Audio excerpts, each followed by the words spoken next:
Welcome to Pushback. I'm Aaron Maté. In a recent interview with CNN, John Bolton bragged that he has been personally involved in planning coup d'etats abroad. I don't know that I agree with you. To be fair, with all due respect, one doesn't have to be brilliant to attempt a coup. I disagree with that. As somebody who has helped plan coup d'etat, not here, but other places, it takes a lot of work, and that's not what he did. I do want to ask a follow-up. When we were talking about what is capable, what you need to do to be able to plan a coup, and you cited your expertise having planned coups. I'm not going to get into the specifics, but successful coups? Well, I wrote about Venezuela in the book, and it turned out not to be successful. Not that we had all that much to do with it, but I saw what it took. Well, joining me is someone with unique insight into John Bolton's conduct in government and the U.S. role in the kinds of coups that John Bolton was bragging about. Fulton Armstrong is the former National Intelligence Officer for Latin America, the U.S. intelligence community's most senior analyst. He's also a former senior staffer on the Senate Foreign Relations Committee, and he's currently a lecturer at American University's School of International Service.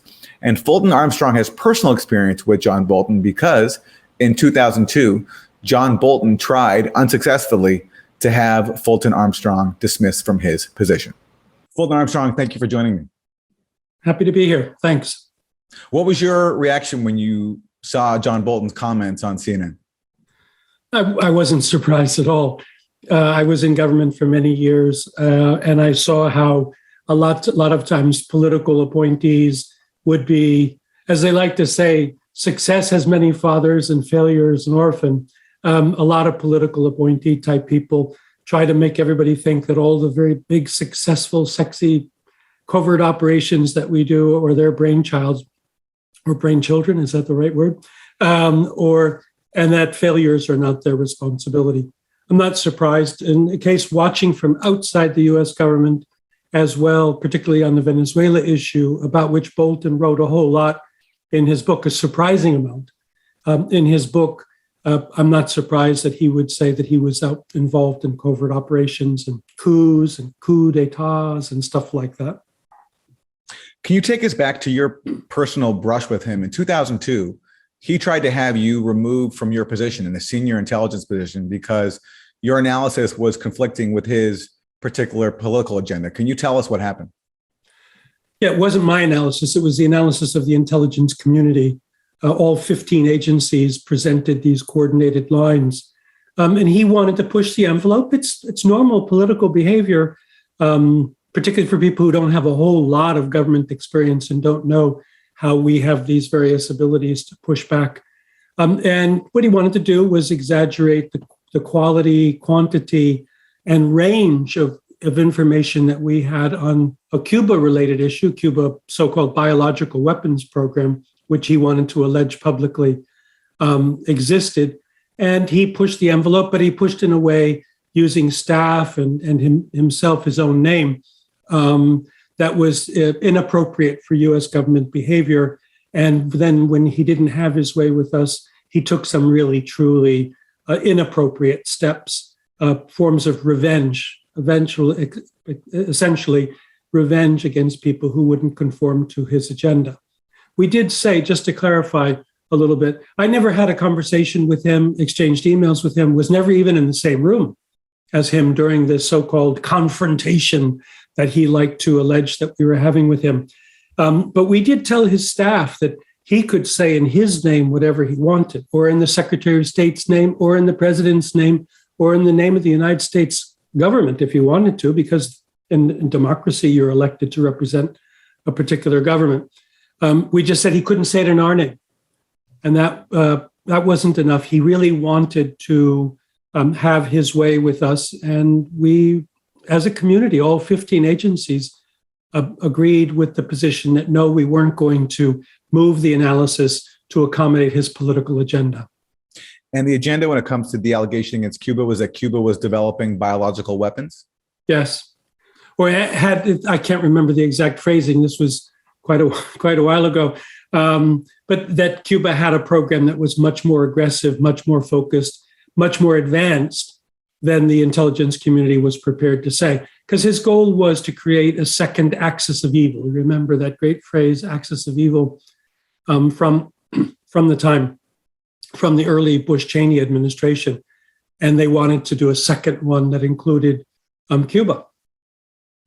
And so Bolton has personally taken aim at you. He has written that you have a pro-Castro bias, and reportedly, the Wall Street Journal claimed that he accused you even of being a Cuban spy.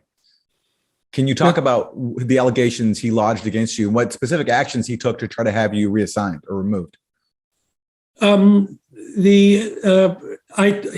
lot of people of that ilk make all kinds of allegations without foundation, and you could say it's sort of gossipy. It's sort of junior high schoolish, sort of name calling, things like that. But that was a common thing that he said, and it was he wasn't the only one. There were other people in that administration that would say things like that, but there obviously was no evidence whatsoever. They did take certain actions against myself and against another individual that was in the intel community at the time, one that worked at the State Department, a really decent, super decent and bright, committed, balanced, neutral intelligence officer. And he did take personnel actions. In my case, he came out to headquarters and demanded a meeting with George Tenet, the director at the time, and he wound up getting the deputy director at the time and demanded that I be removed from my position. There was a little bit of a silly game, a semantics game, that wasn't equivalent to being fired, because when he was being investigated by the Senate Foreign Relations Committee upon his confirmation hearings to be the perm rep up at the United Nations, someone used the word fired. Fired would mean actually, cut off and removed from the government. But in the U.S. government, if you are a senior official and you are removed from your position, I don't think you have to worry too much about the semantics. Removing someone from their position is firing them from that position. And there were other things that they had done, some of which I can't go into detail because I have yet to get clearance from the United States government to divulge it. But let's say that in general lay, non-specific, non-classified terms, it was a series of extremely harassing activities directed against me in order to force me to lose accesses and make it uncomfortable for me to remain in my position. I did finish my tour. 4 years is a very decent time. My record as National Intelligence Officer is very good. Unfortunately, the intel community won't release the papers that he was unhappy about. In fact, they don't release any paper that could be embarrassing to themselves, to the intel community, or to particular administrations. So I can't show you the documents that he would claim would show some sort of bias. He and others. There are 2 or 3 other really very aggressive activists, political operators type people in the Cheney-Bush administration that would routinely go after people who not just got in their way, but who didn't agree with their worldview, frankly.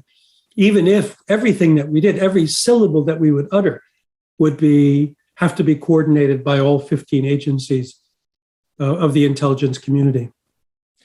What's fascinating about Bolton is it doesn't just apply to targeting people inside the intelligence community, and I'm not sure if you're familiar with the story of Jose Bustani, the then head of the OPCW, who was ousted during that same period, 2002, 2003, because he was impeding the Bush administration's drive to Iraq. And it's public now. The story that Bustani tells is that Bolton came to his office in The Hague and said to him, "You have to resign," because Bustani was trying to bring Iraq into the Chemical Weapons Convention, which would have interfered with the drive to invade Iraq. So Bolton said to him, "You have to resign." And he also said to him, "We know where your kids live." Are you familiar with that story? Have you heard of that? No, I'm not. But certain things that the Cheney-Bush administration did to me showed that they did indeed know where I lived. So, yes. Huh. Well, so there has been speculation in the media as to what other coups Bolton might have been referencing when he bragged about planning coup d'etats. Venezuela is the one that he mentioned in his book. Are there any others that you think that you know of that Bolton was talking about when it comes to firsthand experience? Coups, we have to be careful. Just a teeny bit of history here that when the US government supports coups, it's done on different levels. There's the highly political level where the policy is to achieve regime change without actually getting into the mud with potential coup plotters. A second level would be one where we establish it as a policy, and we, through various players in the US government, including covert players, but also overt players, go out and sort of look for people and say things, sort of help me, rid me of this priest, sort of stuff. And then the third one is when you're hands-on and you're actually recruiting people, arming people, and setting particular operations in motion. If you read the history of the coup against Allende in Chile, what you actually see is the third level of involvement. The policy level, of course, was established. The rid me of this priest stuff had already been done, but we were deeply involved in supporting people that had coup-type ambitions. But in this case, the joke was sort of on us that the ones that we were supporting were not the ones that actually did the coup. But the ones who did the coup saw that we were seeking a coup, supporting a coup, and we would, of course, tolerate and live with the coup, even if the final result, General Pinochet, was not exactly to our liking, we would still go along with it. So with using that definition, what you see here is and it's pretty clearly stated in Bolton's book, that he wasn't the great conspirator of some of the coup attempts. There were 3 or 4 attempted coups against Maduro, and there were even extensive operations against Chavez, most of which did not originate from the Oval Office or did not originate from the National Security Council's office. But then when they were happening, they certainly threw their full weight. And you could probably say even logistical and maybe even intelligence support, maybe even, which means I don't know. But when you look at the circumstantial evidence, the big operation, for example, at the bridge in February 2019, I think it was, delivering humanitarian assistance to the opposition in Venezuela, that was a very well thought out thing, which operation that was supposed to lead to some sort of military confrontation. It didn't work, in part because the opposition turned out to be such sissies and overpromised and overstated their support, etc. But I noticed that even in his book, Bolton clings to the myth that the torching of the trucks full of assistance was done by the Maduro people. It was not. It was done by the opposition people by accident, because their Molotov cocktails landed on their own vehicles. Or maybe they just said, wait, the Venezuelans are behaving with such restraint that we have to destroy this stuff ourselves to get the photo op. There was then the coup, the attempted coup of April 30th or May 1st, I forget which it was, where our designated president of Venezuela announced, standing in front of a little military base in Caracas, that as commander-in-chief, he was ordering the military to rise up and overthrow the government. I don't know, maybe a half dozen officers supported him, maybe a dozen officers supported him, etc. When that happened, it was really quite surprising. Bolton held a fascinating press conference as the operation was crumbling, or had already begun to crumble quite seriously, where he knew these multi-syllabic last names of all of the Venezuelan officers who he had been told were part of the plan. That means, in other words, there was a lot of prior coordination, even if the covert operation and coup had not been launched by the US government. And then there was another one where these goofballs, we called it back then the Bay of Piglets, when some goofball, and I shouldn't say goofballs, they're still in jail, so one shouldn't call somebody in jail a goofball. But they were the gang that couldn't shoot straight, that was going to invade and do a snatch operation against Maduro, which all of the circumstantial evidence shows the US government. I don't remember if Bolton was in the job at that time, but the US government was fully aware that they were going to do this stuff, provided all kinds of support, called the Colombians off the operation. The Colombians were going to shut it down because they didn't know who the hell these people were. And stuff. So there's a lot of these coup sorts of things out there, some of which originate with us, but many of which do not. How about Haiti in 2004? That's another area where John Bolton was critical of you. He accused you of being a supporter of Jean-Bertrand Aristide, the president who was ousted. And Aristide certainly accused the U.S. of playing a key role in his ouster. This was the second coup against him that was successful. The first took place in the early 1990s under George W. Bush's father. But recently, the French ambassador to Haiti at the time, named Thierry Bourcal, told the New York Times that the U.S. and France were instrumental in backing Aristide's overthrow in 2004. And he listed one of the reasons being that Aristide at the time was demanding French reparations, that France pay reparations for all the money that was looted from Haiti after Haiti became independent in 1804. Did the Bush administration play a role in Aristide's ouster in 2004? Yeah, the short answer is yes, of course, because they withdrew the licensing for his security detail and gave, I don't know with what level of U.S. government involvement, but certainly gave every signal possible to the people that wound up removing him from office when they were regrouping and rearming over in the Dominican Republic. They were doing all that they could to facilitate those operations. It's ironic that somebody would accuse somebody like me of supporting Jean-Bertrand Aristide, because it was actually a Daddy Bush, George H.W. Bush policy to restore Aristide after the coup, which Bill Clinton took on and very patiently, and in a bloodless so-called invasion, wound up restoring the man and tried to establish a particular relationship. It became a very partisan issue here in Washington, where there were many Republicans who felt that this was an issue that they could use to undermine President Clinton. And I wouldn't defend every aspect of Haiti policy at that time. But one of the ways to do it was, and there's stuff that still needs to be written about all of this, stuff that I can't at this point divulge, about the agency's relationship with certain people whose primary purpose was to overthrow Aristide and lay the groundwork, even if they weren't the ones that later pulled the trigger and forced the man out of the country. But yes, the U.S. government was quite deeply involved in that second coup, which was hugely ironic because it was basically a Daddy Bush policy to restore the man.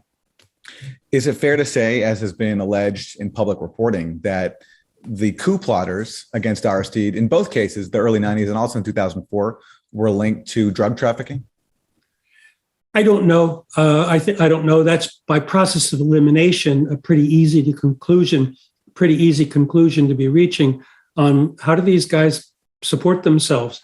Because you can do a whole lot, as you can see with the current government and the previous government and the previous government. You can still do a whole lot with money from kidnapping and petty crime. You basically just shake people down and the money then comes forward and you do your operations. But there were large amounts of money involved. And by process of elimination, I wasn't among the people who made this conclusion, but there were reasonable people who said there's got to be money from somewhere else in there. But I'm not in a position, because I don't know, to confirm or deny any of that. From your time in government, did you gain any insight into what drives the prevailing animus inside the U.S. government towards leaders like Aristide?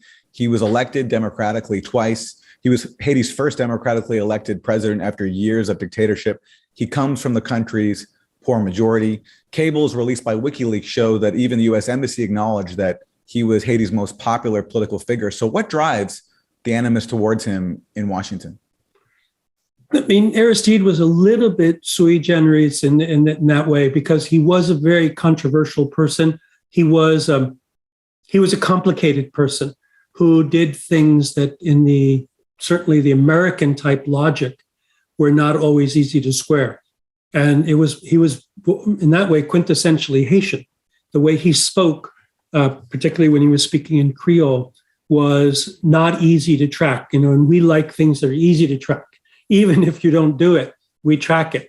And so, Fidel Castro could say something totally stupid, but at least it would clearly stupid. And we would then basically, or a friendly government could promise to do all kinds of goofy stuff and not do it, but at least it was clearly stated. Aristide was a really difficult person to, despite all the slanders. I mean, the U.S. government, elements of the U.S. government did everything they could to slander him with phony allegations about his human rights behavior, phony allegations about medications that were in his medicine cabinet and all of that. The bigger question is, why do we have people in our government who, when they're not the party in power, can't let the sitting administration do a policy that would include some sort of dialogue or collaboration or cooperation or co-optation with people that they don't like? And I think you have to look at the different worldviews, and even going back to the John Bolton thing, just read what he writes about how horrible he thought it was that Obama and John Kerry, Barack Obama and John Kerry, had announced the end of the policies in Latin America that gave us exclusive rights of influence in the region. And those sorts of things they disagree with. They think that should basically be a place where we have our influence and we do what we want to do. Therefore, anybody who doesn't want to play with us on our terms, and the pattern's pretty clear, people that are more nationalistic, people, I don't want to defend them because some of them are really pretty goofy and pretty ineffective leaders, but some of them are painfully honest. And they say, no, we're going to stand up for our rights. And then that sort of makes them a target for this sort of people. Whereas if you look back at Venezuela policy under Clinton and even under Obama, times of Obama, it was, let's worry about what he does, not what he says. But the opponents of those policies would always focus on what he says, even if we knew that it was rhetoric for domestic consumption. I only wonder there whether, well, yes, for example, Trump and Bolton come into office and their policies become much more extreme, an open coup in Venezuela, for example. But do Democrats not pursue policies that lay the groundwork for future coup attempts? So, for example, Haiti, yes, Clinton brought Aristide back, but he kind of boxed him in. He forced Aristide to make a bunch of concessions that Aristide didn't want to make, where Aristide essentially had to abandon a lot of the platform he was elected on, which included, raising wages for the poor majority and other measures in the interest of the people who elected him. In Venezuela, Obama did declare Venezuela to be a national security threat. I don't know why, but that seemed to lay the groundwork for sanctions that helped set the stage, at least somewhat, for the coup attempt. I mean, you could do an entire program on the difference between the way Republicans and Democrats do foreign policy. Okay, it's in one case, I think one could say, defensibly say, that the Democrats have better analysis and better policies, but the Democrats don't fight for their policies. They don't fight even for their analysis. They allow the narrative to be co-opted by other people. They lose control of it. Even on the so-called normalization issue in Cuba, look at the way Joe Biden had jettisoned almost entirely the narrative created during his vice presidency and even frankly, I worked for Joe Biden for a little while on the Senate Foreign Relations Committee, just as he was leaving to become vice presidential candidate and stuff. He abandoned his own record, his own rhetoric, his own positions as VP in order to do what? Sometimes they think that if they could out-Trump Trump on policies like Cuba, which is a loser because no one's going to follow somebody who cowers in the corner and tries to imitate a predecessor whose level of audacity and dishonesty they could never, ever match and all. And so on the case of Haiti, you could also see, even when there wasn't a high political stake combat here in Washington, D.C., after the earthquake during Obama, January 2010, the earthquake was a historic opportunity for the United States government to help, let me say words like progressive or pro-democracy Haitians redesign some of their system, because it was a way of breaking the stranglehold of the elites over certain parts of the economy, certain property, certain city designs in Port-au-Prince, this great slum that right now is the site of a huge siege. These things could have been changed in the wake of the earthquake. And it was the Clinton people, it was Hillary Clinton and Cheryl Mills on her staff who pushed back against moderate Democrats' proposals for fixing the policy and therefore taking control of the narrative and the politics. So you got to ask the Democrats, How come you've got better ideas and better proposals and better this and better that, but how come you don't fight for them? And I should have mentioned earlier the example of Honduras. Do you see that, which a coup that occurred under Obama? Do you see that as an example of a U.S.-backed coup? U.S.-backed coup, I don't think that history will show that it was a U.S.-backed coup, but it turned out to be a U.S.-tolerated coup. The initial impulse that came out of the White House when the coup happened, remembering what happened with the reversed coup that against Chavez in 2002. Remember, Chavez went off for a weekend in exile at a military complex, then came back even stronger than before the coup. The White House wisely said, we can't be supporting this coup. We can't say he serves him right.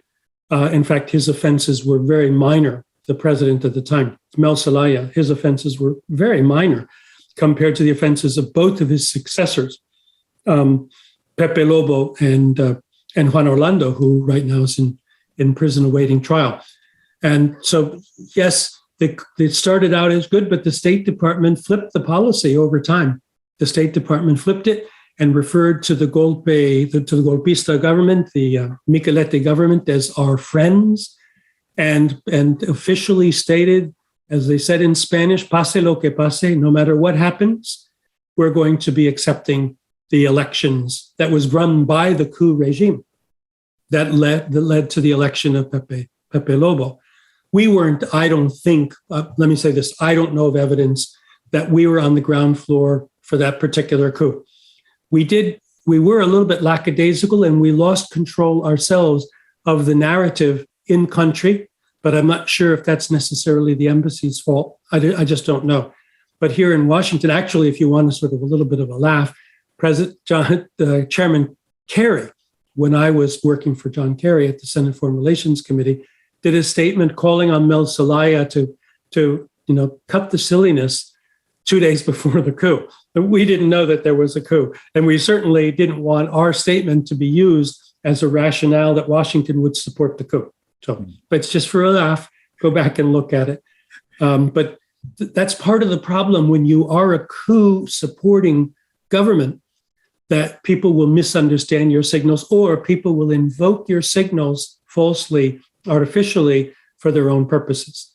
In the case of Cuba, we have officially, under Section 109 of the Helms-Burton Act, we've been spending an average of $20 to $25 million a year to do covert operations that are intended to identify, train, support, pay, etc., people who seek regime change in that country as well. When that is one of the tools in your toolbox that you use as often as you do, it's sort of natural then for bad guys in the region to say, look, this is what the gringos are all about. I know you have to go soon, but just a few more questions. What is your assessment of the state of the Venezuela coup attempt that John Bolton bragged about? Biden came into office and has continued the policy. He recognizes Juan Guaido as the president of Venezuela. But a crisis in Ukraine has raised some hurdles for that. And recently he sent some top officials to go meet with Maduro. Do you see signs that Biden is going to try to veer off the Trump policy of regime change in Venezuela, especially given the recent elections in Colombia, where the U.S. lost a reliable partner in that coup attempt and a new government, leftist government coming in? Yeah, a good question. I think that they're so obsessed with the midterm elections that certainly on the rhetorical side, we're not going to see any change. But also we're getting to see that Maduro, who's a former bus driver and former percussionist and former labor organizer and former foreign minister, but not an extremely brilliant one, is a lot smarter than people thought he was, and maybe even a lot smarter than we are. Because he meets, for example, with this fellow that's the so-called hostage negotiator for the White House. I think it's for the White House or the State Department, the administration's hostage negotiator, to talk about people that had been arrested for alleged corruption in Venezuela. They're not hostages at all. But he was smart enough to take the high road and say, yeah, you want to talk? Come and talk. I don't worry about your job title. And meanwhile, what he's doing is slowly eroding our elements of our sanctions policy. He's also quite smart in that he knew since the day that we designated / accepted the self-designation of Juan Guaido as the president of Venezuela, that Guaido was going to implode. And again, go back to the John Bolton book and read what the administration's thoughts about, certainly President Trump's evaluation of Juan Guaido wasn't, and he was right. Juan Guaido is pretty much an empty suit.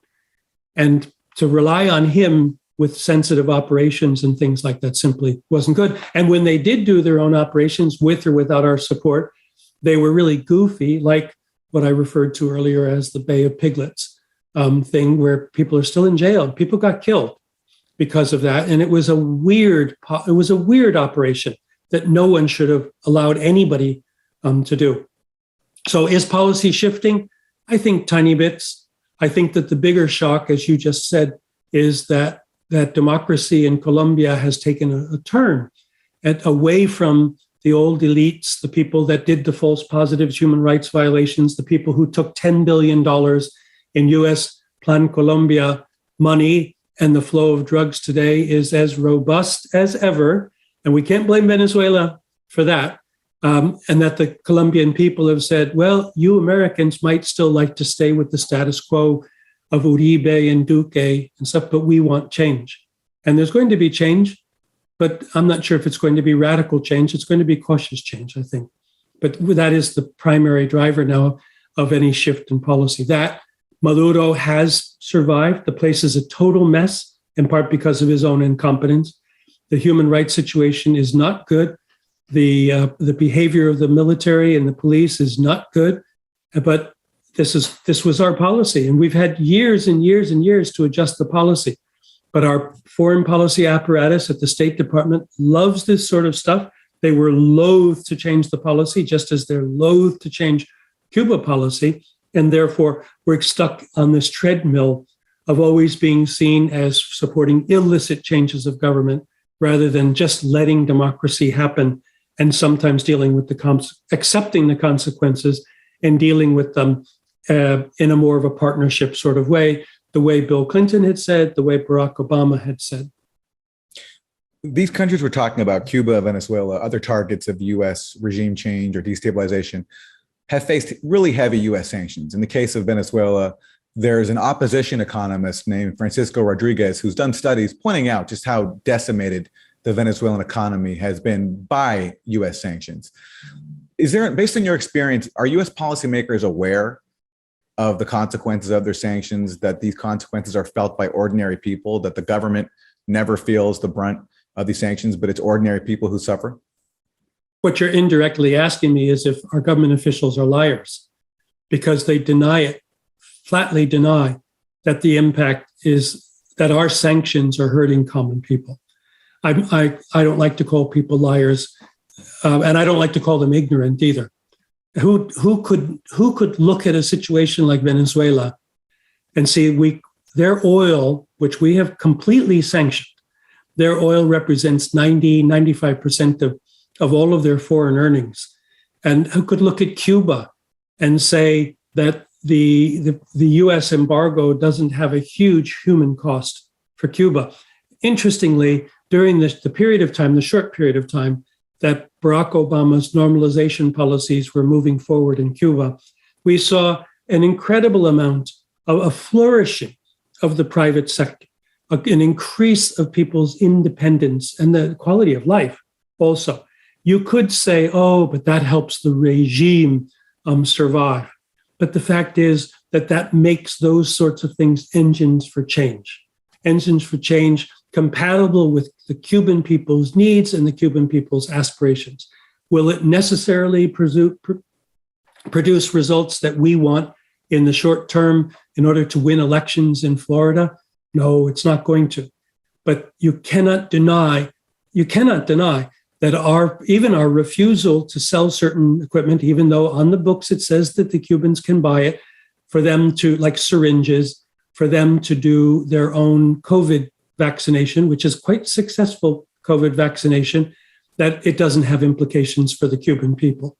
It doesn't have implications for the Venezuelan people. It doesn't have implications even for what we did in Bolivia by supporting the somewhat exaggerated, if not totally false, allegations about irregularities in their 2019 elections, which led to a coup, which led to the military forcing Evo Morales out of the country, and a woman of highly dubious orientations becoming acting president and now facing trial for her human rights violations and stuff. How could we say that our role in these things doesn't have an impact on the people of these countries? And going back to John Bolton, I believe by the time the Bolivia coup happened, he was kicked out of the Trump administration. He was gone. But I have no doubt that he was very happy with that successful coup, at least until it was ultimately overturned by the Bolivian people. I mean, I'm not a big fan, frankly, of any of these guys, even on the right wing in Latin America. They're just not very effective. They are really in it for very narrow constituencies. And also, if I say something that sounds a little bit defensive of Evo Morales, it's not intended to be such. Evo Morales was not the disastrous president that many people had expected him to be and, quote, wanted him to be. They really did want him to fail, to discredit his sort of left of center sorts of models. And yes, they would have celebrated. They did celebrate here in Washington when the OAS under Secretary General Almagro certified that there were some high irregularities in the vote, which turned out to be a completely false allegation and has been well researched and well documented.